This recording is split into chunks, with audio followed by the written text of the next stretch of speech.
Tudo bem?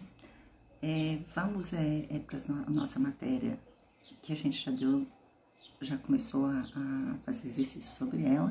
Agora eu vou dar uma explicada, tá? Grécia Antiga, cidade dos deuses dos Jogos Olímpicos, né? A cidade de grandes monumentos, de arquitetura clássica, de esculturas clássicas, né? Vamos lá. O que nós vamos falar? Quais são as coisas que nós vamos falar? Nós vamos falar sobre economia, política e sociedade. Então vamos lá. Onde está localizada a Grécia? Na Península Balcânica, como mostra aí no mapa, essa parte branca com as bordinhas azuis, tá?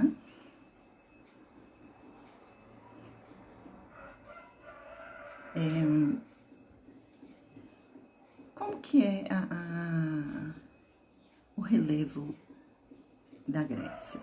O relevo da Grécia é marcado por montanhas e ele é muito intercostado, quer dizer, tem muita costa marítima, ou seja, a gente costuma dizer que é encostado é a praia, aquela parte onde fica areia, que a água vem e vai, ali é uma costa marítima, tá?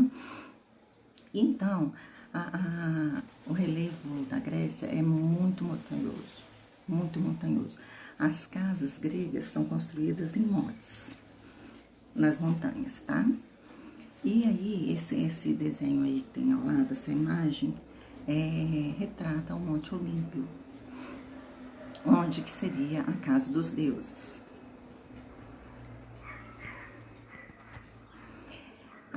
Na cronologia da Grécia, ela é marcada por 5 períodos: o pré-homérico, o homérico, arcaico, o clássico e o helenístico. O que é o pré-homérico?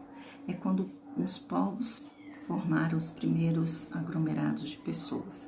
Lembra que eu falei com vocês que esses povos que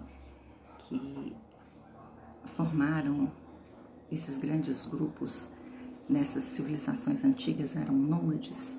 Então eles foram fixando na terra conforme aquilo que a terra poderia dar.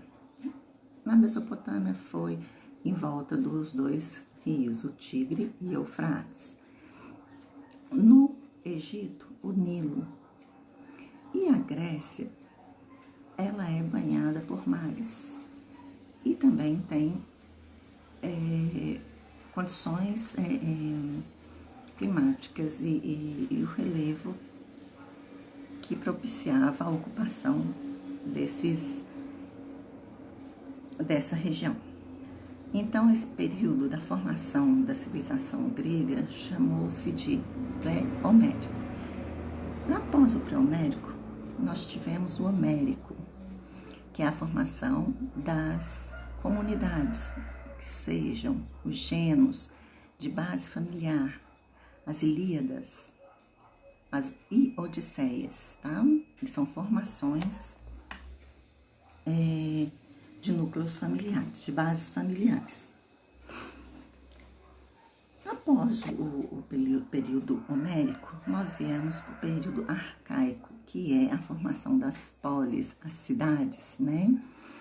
Como a gente sabe, Grécia foi uma civilização que teve cidades expressivas, que a gente também chama de cidades-estados. Após o período arcaico, nós vamos para o clássico, onde que teve um alavancamento da cultura. A cultura se expandiu de uma forma muito gigantesca. Então, a gente tem a grande arquitetura, as grandes esculturas, né? E assim, como os egípcios, os gregos também cuidavam muito da aparência. Após o clássico, nós temos o período helenístico, ou seja, a decadência e o choque com os romanos e macedônios. Foi aí que os romanos começaram a conquistar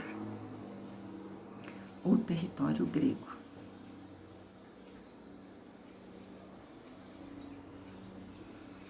Como que é a economia da Grécia? Como era, né, gente? A Grécia Antiga. A economia da Grécia era baseada no cultivo de oliveira, trigo e vinhedos, em conformidade com as condições geográficas de relevo e clima. O relevo montanhoso era inicialmente um obstáculo para as comunidades em relação às comunicações comerciais, superado pelas costas marítimas que a Grécia tinha e tem. A metrópole exportava azeite, vinho e perfume em anchófaras para toda a Península Balcânica, além dos artigos de cerâmicas, e as colônias também forneciam madeira, peles, metais, lã e cereais. Os gregos mantinham comércio marítimo, alcançaram um grande desenvolvimento, chegando até mesmo a cunhar moedas em metais. Aí na imagem vocês veem a arte grega na cerâmica, né? E as moedas cunhadas. De um lado, tendo de um dos lados a representação da sua deusa protetora, tá? E do outro, uma coruja. A política na Grécia. Ao contrário do que temos hoje, a Grécia não chegou a formar um Estado unificado. O que é isso? Quando a gente fala, a gente usa a palavra centralizado e descentralizado, unificado e desunificado. Então, a Grécia manteve estados desunificados, descentralizados, tá? Cada qual tinha suas cidades, estados. Então, não era, por exemplo, nós temos Minas Gerais, né? A política mineira, ela é centralizada no governo de Minas Gerais, aos quais se descentraliza essa política através da divisão de governadores e prefeitos.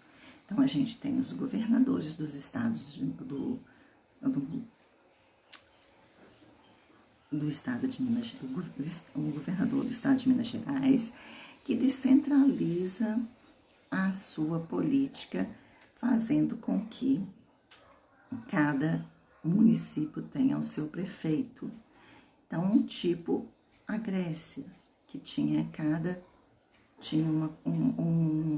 um estado maior com suas polis, suas cidades e estados, né? Mas o que acontece? Na atualidade, cada uma dessas cidades na Grécia, ela tinha poder político próprio, não como nós hoje, que a política ela é governada pelo presidente da República, que divide aos estados e os estados aos municípios, né? Lá não, cada uma tinha a sua, ok? Seu território era de fato ocupado por várias cidades autônomas, as polis, cada uma delas com a própria organização social, religiosa, política e econômica. As principais cidades e estados foram Esparta, Atenas, Teba e Corinto.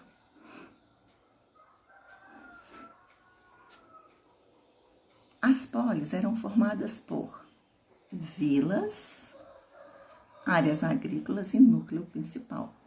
Vamos lá. Era neste núcleo principal que faziam as acrópolis. A Agora, agora, agora. E haste, espécie de mercado. Na imagem à direita, vemos a ágora da cidade de Tiro, que tinha função de praça central. Então, quer dizer, a ágora era o centro desse núcleo principal, tá? A Acrópole. Vejam em cima do monte, esse ali é o monte mais alto da Grécia. Olha lá o que tem lá em cima. A Acrópole. A Acrópole era um centro religioso da poli. E ali, gente, era o lugar que eles, segundo a lenda grega, onde viviam os deuses, porque eles acreditavam em vários deuses, eles eram politeístas também. Então, era ali no Monte Olimpo que foi construída a Acrópole, né, um grande centro religioso da Grécia.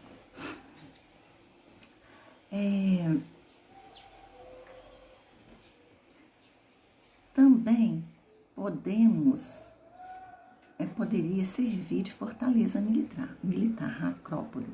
A Acrópole ateniense retratada na imagem abaixo, isso aí é Atenas. Ficou conhecida como a construção do Pantenon, templo em honra à deusa Atena. No período pré-homérico, os aqueus, quem foi que ocupou a região? Foram os aqueus, os jônios, os eólios e os dórios, que fixaram nessa região, formando a base da cultura grega. Durante esse tempo, as únicas informações sobre o período posterior à invasão dos dórios na Grécia Antiga vinha dos poemas épicos de Ilíada e Odisseia, atribuídos a Homero, por isso que chama pré-Homero, antes de Homero. Daí denomina-se esse período de homérico. Ainda no período homérico, a organização social passou a ser baseada em gêneros. Gêneros são o quê? Espécie de grande família, ou seja, comunidades, tribo, como vocês conhecem, com propriedade comunal em terra. A terra era comum a todos, tá? Entretanto, os gêneros entraram em colapso devido ao aumento populacional. Então, um inchaço de pessoas e pouca terra. Essas terras eram pouco férteis e o problema dessas pessoas terem o que comer, tá? Então, poucas terras férteis para o cultivo, o que gerou uma série de conflitos pelo direito de usá-las. Como consequência, a terra que era comum foi aos poucos se tornando propriedade privada. Esse pedaço é meu, esse pedaço é seu. Pronto. O que era comum passou a ser dividido em propriedades privadas, o que acentuou a desigualdade social, né? As mais férteis ficaram com os eupátridas,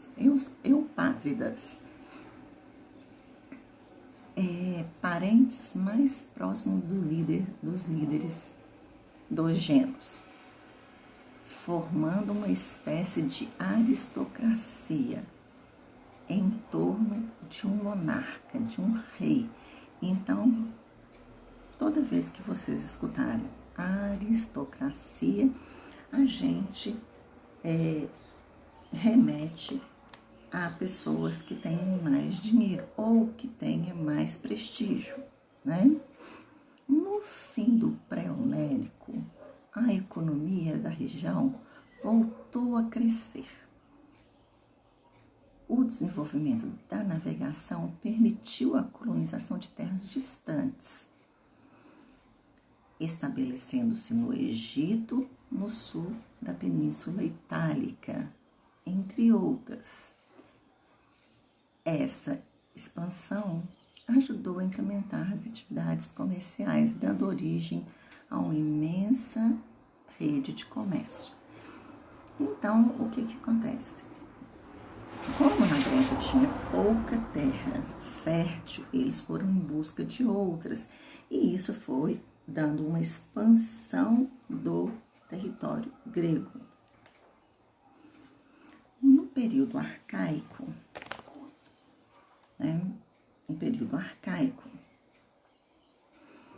algumas cidades gregas, até então governadas por soberanos, aboliram a monarquia. Governo de um, nas mãos de uma pessoa só, substituindo por uma pequena elite governante, a aristocracia. Então, gente, foi a partir daí que surgiu a palavra democracia. Então, democracia é aquilo que é comum a todos, que todos têm direito. Na prática, não é bem assim, mas, apesar de tudo, a gente, no sentido democrático da coisa, isso fez com que certas coisas fossem abolidas, tá? Tipo, hoje em dia, vocês veem, a mulher não tinha direito ao voto, hoje ela já tem. A mulher só ficava em casa, hoje ela só trabalha. Cada um tem direito a comprar a sua casa, né? o seu terreno, tudo. Isso é uma questão democrática.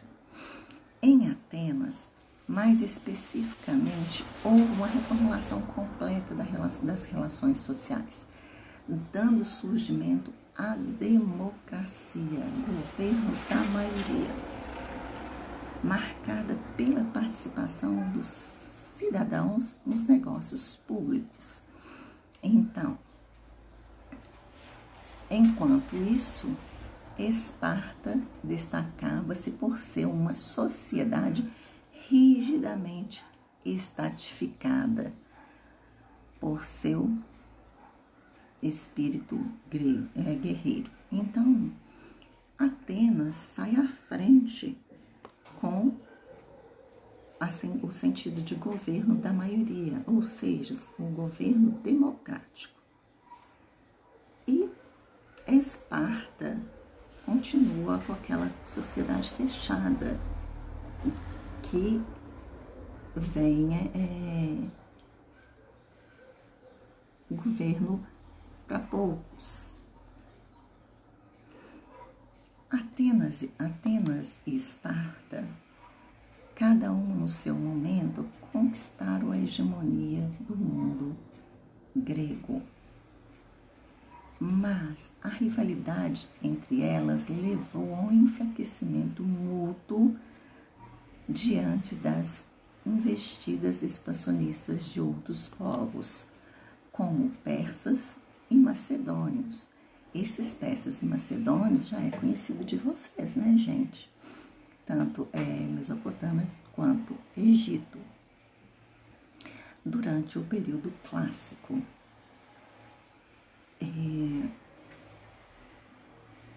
eles queriam hegemonia e poder, tá? Poder sobre o mundo grego. Das mesclas dos valores do intercâmbio cultural e econômico desses povos, sobre o domínio de Alexandre o Grande, ao lado surge o helenístico. Então, Alexandre foi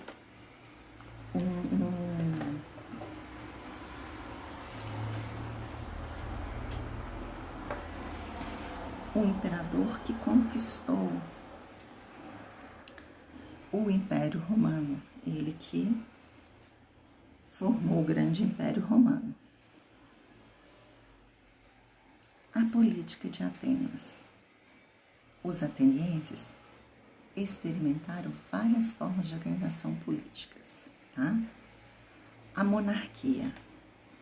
Um rei é o chefe da guerra, juiz e sacerdote. Então, ele acumulava essas três funções: chefe de guerra, juiz e sacerdote. Seu poder é limitado por um conselho de aristocracia. Areópagos. Também tinha uma oligarquia composta por 9 arcontes. E tinha também a etnocracia, formada pelos mais ricos e somente donos de terras podiam participar. Então, essas pessoas, gente, elas não eram escolhidas pela democracia, pelo poder do povo, sim pelo poder do rei, tá?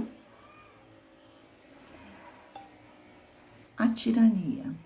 O chefe governava com poder ilimitado, sem perder de vista que devia representar a vontade do povo.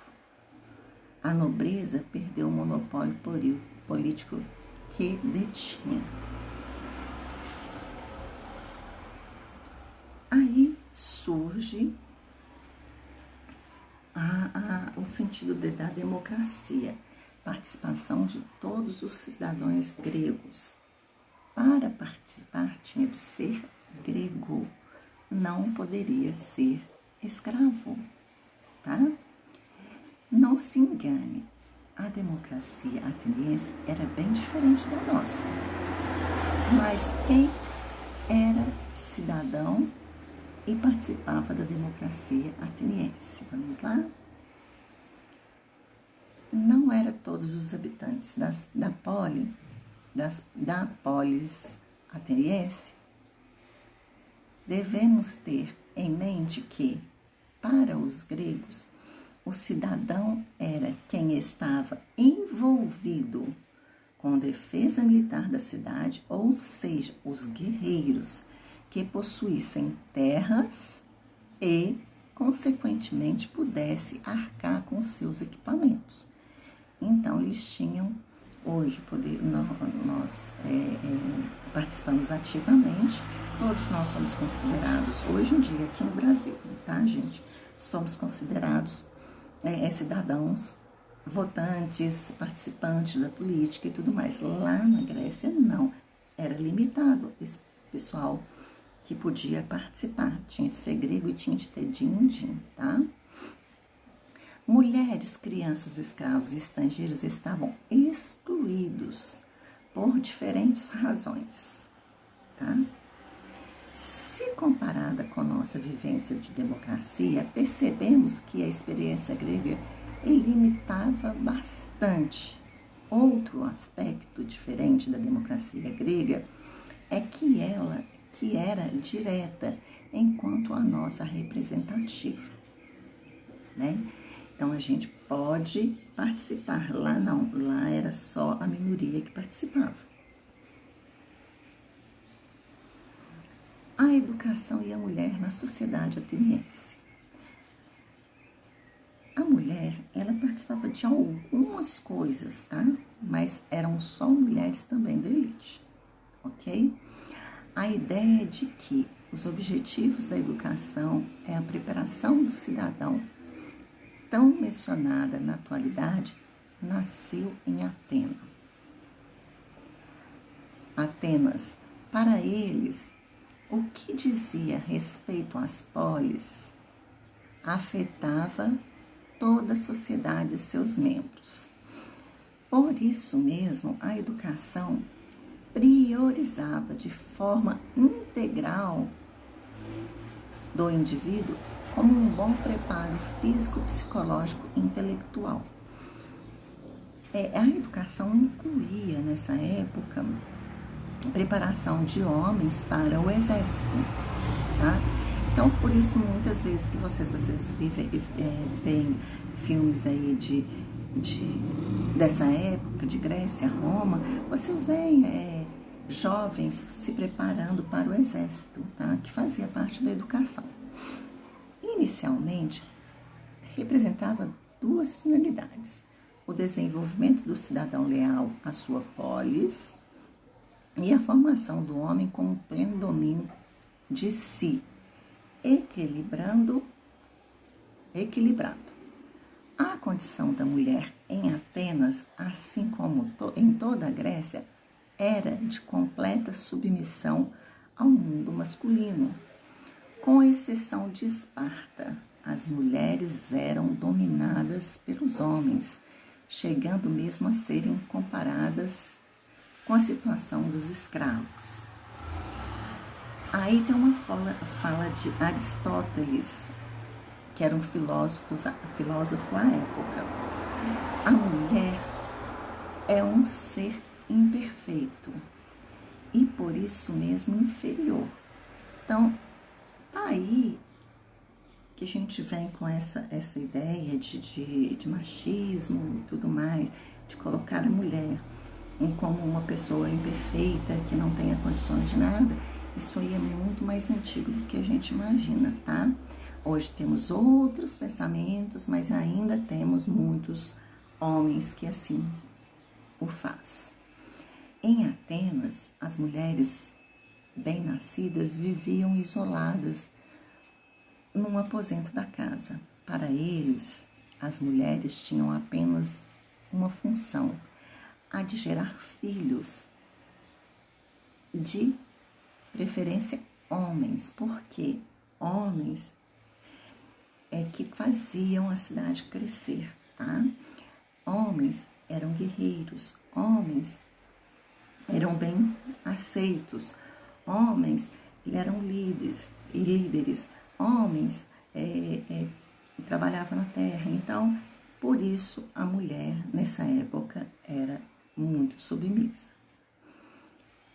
Esparta, a sociedade espartana era dividida em 3 camadas sociais distintas.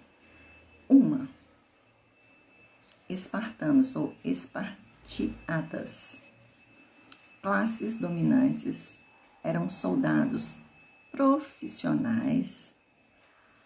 A única atividade a que podia se dedicar além da guerra era a política. Os periecos eram os camponeses, comerciantes e artesãos. Alguns possuíam terras e bens.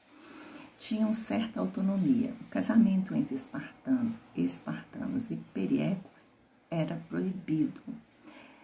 Servia no exército em unidade à parte. E ainda temos os ilotas, que eram os servos, cultivavam a terra, iam muitas vezes à guerra como escoltas, carregadores e criados. Para prevenir as constantes revoltas, os espartanos promoviam matança anual de ilotas, tá? E ainda, gente, na sociedade, porque o que acontece? Como esse poder era muito unificado na mão de poucas pessoas, existia muito conflito. E para que esses conflitos não fossem à frente, não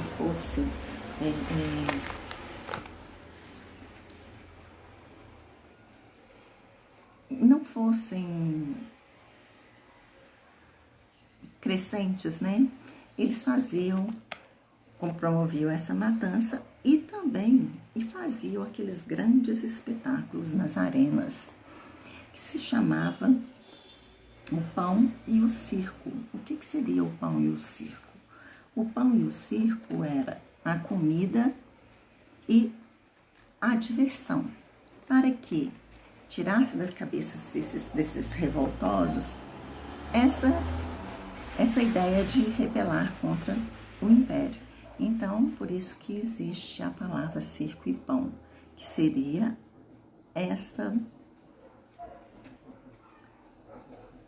vamos colocar assim, engana bobo. Fazia aquele espetáculo ali, dava o que comer e assim fazia com que todos ficassem felizes, não se revoltasse contra o soberano, né? Então, é uma alienação da população.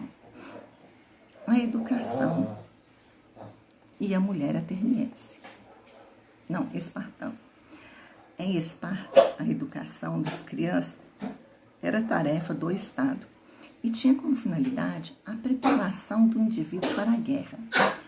Então, vamos lá. Aos 7 anos, os meninos espartanos já iniciavam sua educação, como veremos com mais detalhe a seguir. A educação feminina limitava-se a fazer das mulheres mãe das crianças saudáveis. As jovens praticavam ginástica e eram acostumadas a se mostrar nuas nas festas. Comparativamente, eram mais livres do que as atenienses, já que os maridos passavam a maior parte do tempo nos quartéis. Pessoal,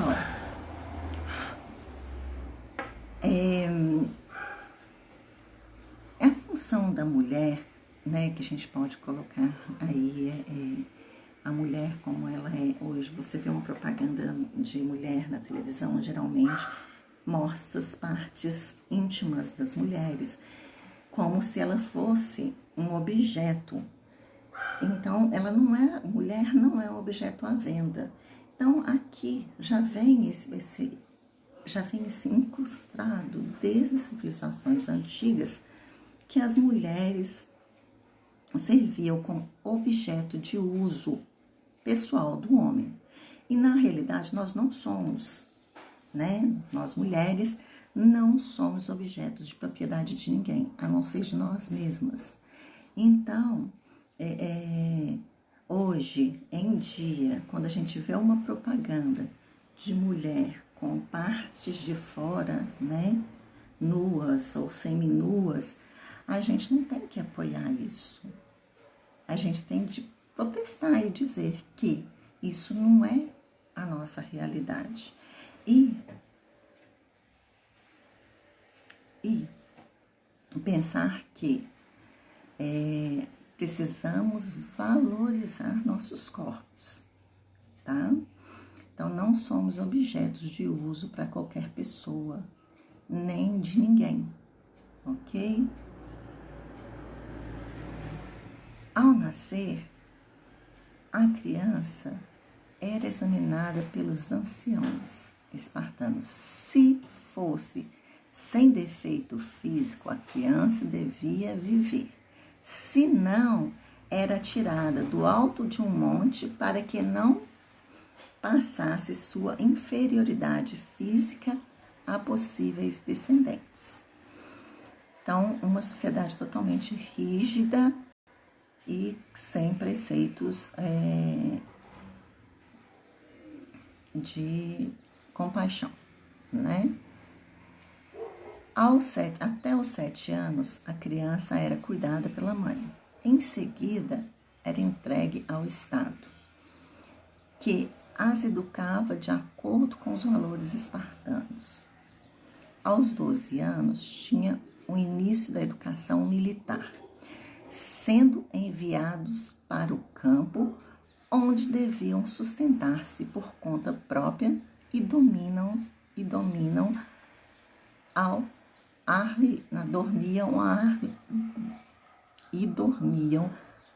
livre.